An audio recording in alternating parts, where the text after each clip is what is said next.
नमस्कार फ्रेंड्स यदि आप बिहार शिक्षक भर्ती की तैयारी कर रहे हो तो फ्रेंड्स ये वीडियो आपके लिए बहुत ही महत्वपूर्ण साबित होने वाला है, क्योंकि इस वीडियो के माध्यम से मैं आप लोगों को भारतीय संविधान के प्रीवियस एग्जाम के क्वेश्चंस डिटेल सहित कराने वाला हूँ। फ्रेंड्स, आप लोगों को पता होना चाहिए कि जो पेपर होगा 120 नंबर का, उसमें 40 नंबर क्या होंगे दोस्तों, जीएस के होंगे, और 80 नंबर क्या होंगे दोस्तों, सब्जेक्ट के होंगे। और दोस्तों जो 40 नंबर हैं इसमें महत्वपूर्ण भूमिका अदा करेगा आपका भारतीय संविधान। ज़्यादा से ज़्यादा क्वेश्चंस दोस्तों भारतीय संविधान से बनने वाले हैं। फ्रेंड्स, 80 नंबर तो आप सब्जेक्ट से ज़्यादा करने की कोशिश करना, लेकिन जो 40 नंबर हैं इनमें भारतीय संविधान ज़्यादा से ज़्यादा तैयारी करने की कोशिश करें, क्योंकि इनसे क्वेश्चन ज़्यादा आएंगे। तो देरी ना करते हुए शुरू करते हैं। मेरा पहला क्वेश्चन दिया है कि मुख्यमंत्री की नियुक्ति कौन करता है। मुख्यमंत्री की नियुक्ति कौन करता है? ये करता है दोस्तों राज्य का राज्यपाल। और अगला क्वेश्चन है कि राज्य का वास्तविक कार्यपालिका शक्तियों का प्रयोग किसके द्वारा किया जाता है। राज्य की वास्तविक कार्यपालिका शक्तियों का प्रयोग किसके द्वारा किया जाता है? दोस्तों ये वास्तविक किया जाता है किसके द्वारा? मुख्यमंत्री के द्वारा। अगर देखा जाए तो किसके पास होता है? ये होता है राज्यपाल के पास, लेकिन अगर वास्तव में देखें तो मुख्यमंत्री करता है। अगला क्वेश्चन है कि राज्यपाल राज्य की कार्यपालिका का संवैधानिक प्रधान होता है और उसे विवेकाधीन कृत्यों को छोड़कर मंत्रिपरिषद की सलाह पर कार्य करना होता है, जिसका प्रधान क्या होता है? मुख्यमंत्री होता है। अनुच्छेद 163 के तहत राज्य की वास्तविक कार्यपालिका शक्तियों का प्रयोग मुख्यमंत्री द्वारा किया जाता है, क्योंकि राज्य की कार्यपालिका की समस्त शक्तियाँ वास्तव में उसके हाथों में क्या होती हैं? केंद्रित होती हैं। और अगला क्वेश्चन है कि निम्न में से कौन भारत के किसी राज्य का निरंतर तीसरी बार मुख्यमंत्री बना है? कौन बना था दोस्तों? ये तरुण गोगोई बने थे। और अगला क्वेश्चन है कि कांग्रेसी नेता तरुण गोगोई ने असम के मुख्यमंत्री के रूप में लगातार तीसरी बार 18 मई 2001 से अब तक बागडोर संभाली है, और उनके साथ मध्य प्रदेश के मुख्यमंत्री शिवराज सिंह चौहान 29 नवंबर 2005 से अब तक, छत्तीसगढ़ के मुख्यमंत्री डॉक्टर रमन सिंह 7 दिसंबर 2003 से अब तक भी लगातार 3 बार बागडोर संभाल चुके हैं। और अगला क्वेश्चन है, आप लोग देख रहे हो कि डिटेल में दिया है, कितना अच्छा क्वेश्चन तैयार हो जाता है, और आने के बाद बिल्कुल जो डाउट होता है क्वेश्चन संबंधी वो भी डाउट नहीं रहता है। अगला क्वेश्चन है कि प्रत्येक राज्य में महाधिवक्ता की नियुक्ति निम्न में से किसके द्वारा की जाती है? किसके द्वारा की जाती है दोस्तों? ये की जाती है राज्य के राज्यपाल के द्वारा महाधिवक्ता की नियुक्ति प्रत्येक राज्य में। इसका डिटेल देखते हैं कि संविधान में अनुच्छेद 165 के तहत प्रत्येक राज्य का राज्यपाल उच्च न्यायालय के न्यायाधीश नियुक्त होने के लिए आहरित किसी व्यक्ति को राज्य का महाधिवक्ता नियुक्त करता है। महाधिवक्ता राज्य का उच्चतम विधि अधिकारी होता है। उसका कार्य राज्य सरकार को विधि संबंधी सलाह देना होता है। अनुच्छेद 165(2) के तहत महाधिवक्ता जो होता है राज्यपाल के प्रसाद पर्यंत अनुच्छेद 165(3) के तहत पद धारण करता है। अगला क्वेश्चन है कि किसी राज्य का उच्चतम विधि अधिकारी कौन होता है? कौन सा दोस्तों? ये होता है राज्य का महाधिवक्ता। और अगला क्वेश्चन है कि किसी राज्य के राज्यपाल को निम्नलिखित में से किसकी शक्ति नहीं है? किसकी शक्ति नहीं दोस्तों? ये होती है दोस्तों विधानसभा स्थगित करने की शक्ति नहीं होती राज्य को राज्यपाल में। और अगला क्वेश्चन है, अगले क्वेश्चन से पहले इसका डिटेल भी देखते हैं। क्या डिटेल दिया है? राज्यपाल को संविधान के अनुच्छेद 174 के तहत विधानसभा की बैठकें बुलाने, उनके सत्रावसान और उसे भंग करने का अधिकार है, परंतु विधानसभा को स्थगित करने का अधिकार विधानसभा अध्यक्ष के पास होता है, याद रखिएगा। और अगला क्वेश्चन है कि निम्नलिखित में से किस वर्ष सिक्किम को राज्य का दर्जा दिया गया था? किस वर्ष दिया गया था दोस्तों? ये 1975 में सिक्किम को राज्य का दर्जा दिया गया था। और इसका डिटेल है कि भारतीय संविधान के 36वें संशोधन द्वारा 1975 में सिक्किम को क्या होता है? संरक्षित राज्य का दर्जा समाप्त कर उसे भारत संघ में एक राज्य मतलब 22वें राज्य के रूप में प्रवेश दिया गया था। इस संशोधन के परिणाम स्वरूप सिक्किम में राजतंत्र की समाप्ति कर लोकतांत्रिक सरकार की स्थापना की गई थी। और अगला क्वेश्चन है कि निम्न में से एक भारत संघ का सह राज्य था और बाद में दूसरा राज्य बन गया। कौन था दोस्तों? ये सिक्किम था। पहले एक सह राज्य था और बाद में ये पूरा राज्य बन गया था। और अगला क्वेश्चन है कि राज्य विधानमंडल के अपर हाउस का सृजन या उन्मूलन करने की शक्ति निम्नलिखित में से किसके पास होती है? किसके पास होती है दोस्तों? ये संसद के पास। अपर हाउस मतलब विधान परिषद की बात हो रही है यहाँ पे।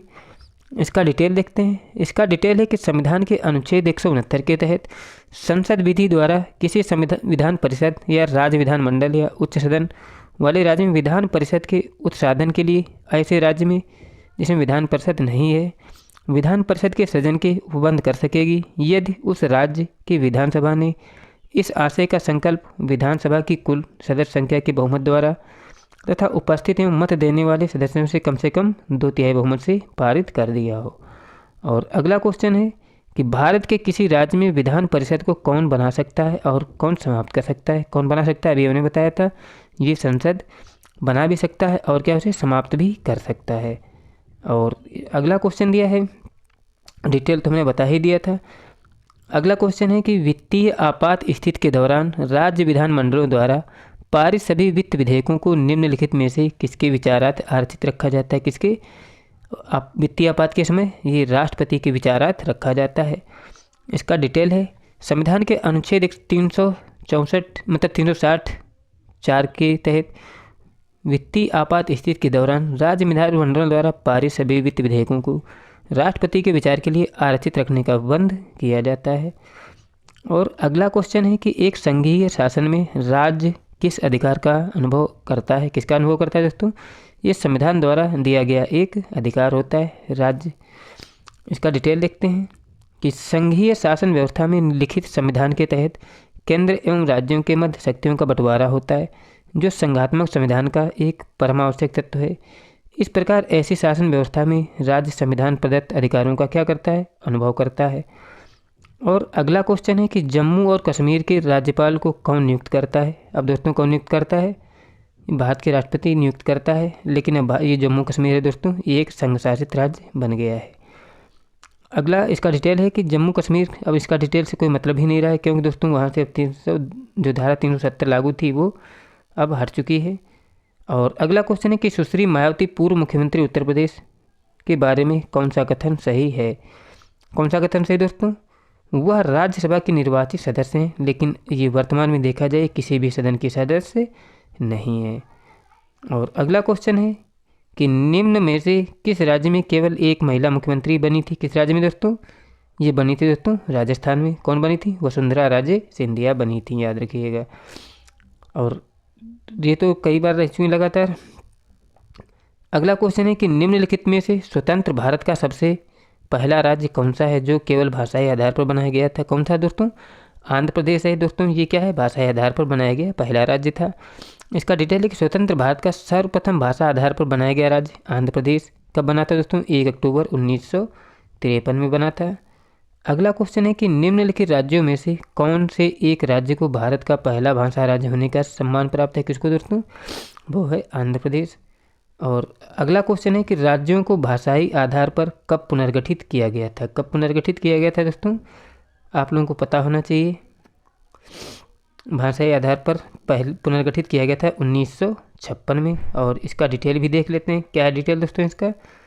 कि राज्य को भाषाई आधार पर राज्य पुनर्गठन अधिनियम 1956 के तहत पुनर्गठित किया गया था। भाषाई आधार पर राज्यों के गठन की मांगों के जोर पकड़ने पर केंद्र सरकार द्वारा 29 दिसंबर 1953 को राज्य पुनर्गठन आयोग का गठन किया गया और 7वें संविधान संशोधन अधिनियम द्वारा राज्य पुनर्गठन अधिनियम 1956 संसद द्वारा इसको क्या कर दिया गया? पारित कर दिया गया था।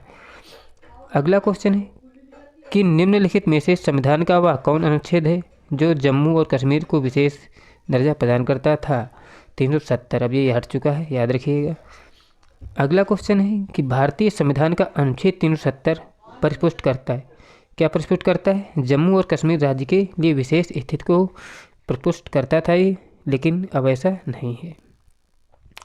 अगला क्वेश्चन है कि कौन सा स्थानीय सरकार का मामला नहीं है। कौन सा दोस्तों? कानून और व्यवस्था दोस्तों ये क्या है? स्थानीय सरकार का मामला नहीं है। सार्वजनिक स्वास्थ्य, स्वच्छता और लोकोपयोगी सेवाएं जो हैं स्थानीय सरकार मतलब दोस्तों क्या होता है? जिसमें पंचायती राज व्यवस्था आती है, याद रखिएगा। इसका डिटेल है कानून और व्यवस्था राज्य सूची का विषय है जिसे राज्य सरकार स्थापित करती है। सार्वजनिक स्वास्थ्य, स्वच्छता, लोकोपयोगी सेवाएं 73वें संविधान संशोधन विधेयक के अंतर्गत स्थानीय सरकार के मामले हैं। और अगला क्वेश्चन है कि राज्य राजमार्ग का अनुरक्षण करते हैं। कौन करता है दोस्तों? ये वैयक्तिक राज्य करता है राज्य राजमार्ग का अनुरक्षण। और इसका डिटेल है कि राज्य राजमार्ग का अनुरक्षण राज्य सरकार द्वारा किया जाता है। इसमें केंद्रीय सरकार या भारतीय राष्ट्रीय राजमार्ग प्राधिकरण शामिल नहीं होता है। और अगला क्वेश्चन है कि निम्न में से किसे प्रभावक समूह का विधानमंडल का तीसरा सदन माना जाता है? किसे? जो HM फाइनर हैं दोस्तों, इन्हें क्या विधानमंडल का तीसरा सदन माना जाता है। इसका डिटेल है कि प्रभावक समूह अथवा दबाव समूह को विधानमंडल का तीसरा सदन HM फाइनर ने माना है, याद रखिएगा। अगला क्वेश्चन है कि राज्य विधानसभा के सदस्यों की अधिकतम संख्या कितनी हो सकती है? कितनी हो सकती है? अधिकतम संख्या 500 हो सकती है। इसका डिटेल है कि किसी राज्य विधानसभा के सदस्यों की अधिकतम सदस्यों की संख्या संविधान के अनुच्छेद 170 एक के अनुसार 500 से अधिक नहीं हो सकती है, जबकि न्यूनतम 60 सदस्यों का प्रावधान किया गया है। अपवाद स्वरूप सिक्किम राज्य विधानसभा के सदस्यों की संख्या कितनी? 32 ही है। न्यूनतम कितनी हो चाहिए? 60, लेकिन अपवाद भी है, कई राज्य हैं अपवाद भारत में। अगला क्वेश्चन है कि किसी राज्य की विधानसभा के अधिकतम सदस्य अभी बताया कितने? 500। और अगला क्वेश्चन देखते हैं। अगला क्वेश्चन है कि किस राज्य की विधानसभा में स्त्रियों की नियुक्ति राज्यपाल करते हैं? किसमें दोस्तों? जो जम्मू और कश्मीर था दोस्तों, इसमें स्त्रियों की नियुक्ति राज्यपाल करता था विधानसभा के लिए। इसका डिटेल है कि जम्मू और कश्मीर राज्य की विधानसभा में 2 से अधिक स्त्रियों की नियुक्ति राज्यपाल द्वारा की जा सकती है। अब ऐसा नहीं रहा है। अगला क्वेश्चन है कि राज्य विधानमंडल के अनुमोदन के बिना राज्यपाल द्वारा जारी अध्यादेश कितनी अवधि के लिए लागू रहेगा? कितनी अवधि के लिए? 6 सप्ताह के लिए लागू रहेगा राज्य विधानमंडल के अनुमोदन पर राज्यपाल द्वारा जारी अध्यादेश। इसका डिटेल देखते हैं कि संविधान के अनुच्छेद 213 के प्रावधानों के अधीन राज्यपाल को अध्यादेश प्रख्यापित करने की शक्ति प्राप्त है। राज्यपाल द्वारा प्रख्यापित अध्यादेश की अवधि अधिकतम 6 सप्ताह होती है। और अगला क्वेश्चन है कि राज्यपाल द्वारा राज्य विधानसभा में आंग्ल भारतीय समुदाय के कितने सदस्य नामित किए जाते हैं? कितने? राज्यपाल द्वारा 1 सदस्य है नामित किया जाता है। और इसका डिटेल देखते हैं कि संविधान के अनुच्छेद 333 के तहत यदि किसी राज्य के राज्यपाल की यह राय है कि उस राज्य की विधानसभा में आंग्ल भारतीय समुदाय का प्रतिनिधित्व आवश्यक है और उसमें एक प्रतिनिधि पर्याप्त नहीं है, तो उस विधानसभा में उस समुदाय के 1 सदस्य को क्या कर दिया जाता है? नामित कर दिया जाता है। और अगला क्वेश्चन है कि संविधान में किस पर महाभियोग चलाने के लिए कोई प्रावधान नहीं है? किस पर दोस्तों? जो राज्य का राज्यपाल होता है, इस पर जो है महाभियोग चलाने का कोई प्रावधान नहीं होता है। फ्रेंड्स, मेरे द्वारा कराए गए क्वेश्चंस रियल में आपको अच्छे लगे हों तो चैनल से जुड़ जाइए। मैं आप लोगों को भारतीय संविधान के जो सभी प्रीवियस एग्जाम के क्वेश्चंस करा रहा हूँ, ये मेरा पार्ट 15 होगा। इसके पहले मैंने 14 पार्ट अपलोड कर दिए हैं। अगर आपने नहीं देखे हैं तो उनको भी जाके देख सकते हो। सभी जो क्वेश्चंस होते हैं दोस्तों, प्रीवियस एग्जाम के क्वेश्चंस होते हैं, साथ में उनका डिटेल होता है। इससे क्वेश्चन से संबंधित कोई भी डाउट में नहीं रहता है। Thank you. मिलते हैं नेक्स्ट वीडियो में। जय हिंद, जय भारत।